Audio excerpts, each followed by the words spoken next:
It's Janine PIEPEN from Drunkabilly Records. The subculture underground press and psychobilly news is referring to the Belgian psychobilly and rockabilly label called Drunkabilly Records, which is us. And mentioned our music catalog and Drunkabilly merch that's available on our Drunkabilly store online.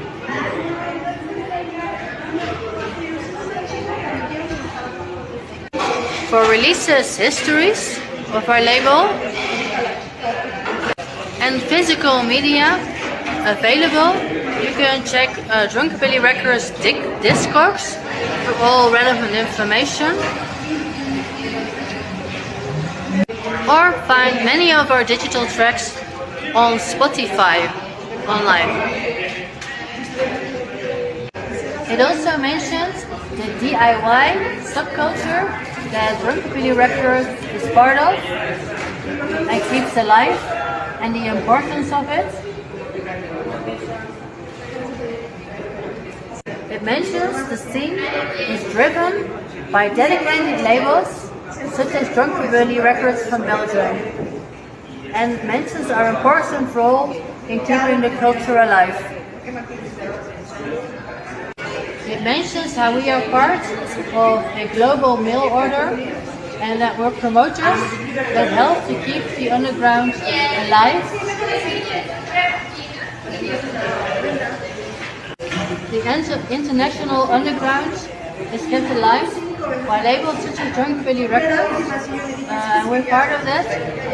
We do both big and small festivals, but also very important is the small club vibe that we are keeping alive, because it's a very important part of our scene, which makes it very personal and special that people and bands can play in smaller clubs and meet each other in psychobilly meetups and venues in a much more personal way than only the mass events.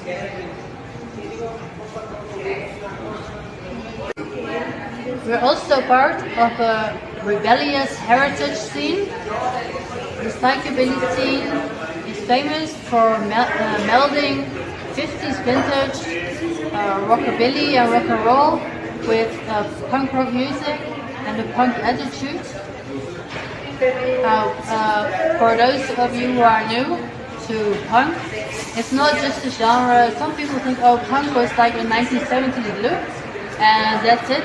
Punk rock is not something, and the punk identity is not something of the past. It's an identity that always stays current and does expression in new and current ways of that identity.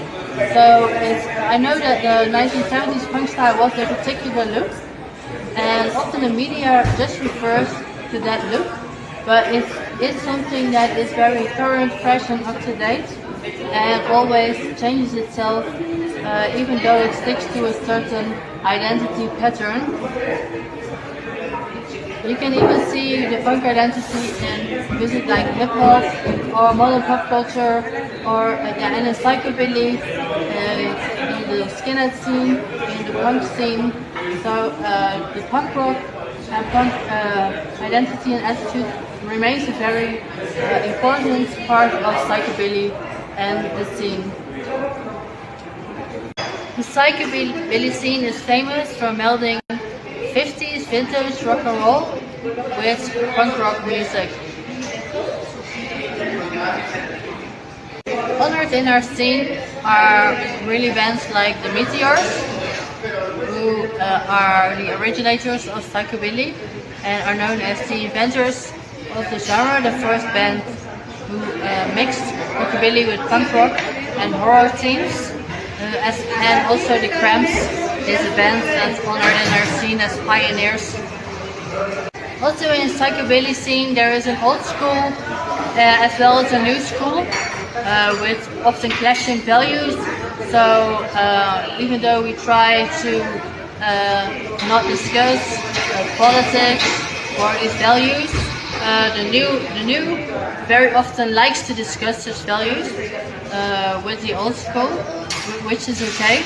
But there are more evolving identity, while the old school Psychobilly more rests on the traditional 50s values, old school values, as well as the punk identity, which is a difference between the evolving new school identity, but both are present in our scenes. For example, the creep show or bands like the horror pops would be considered more new school value into bring that element into the psychobilly scene, while the meteors and such are more the traditional old school psychobilly bands and values related to that. I personally prefer the old school values and psychobilly style, but that's just me personally. Everybody is free to choose that.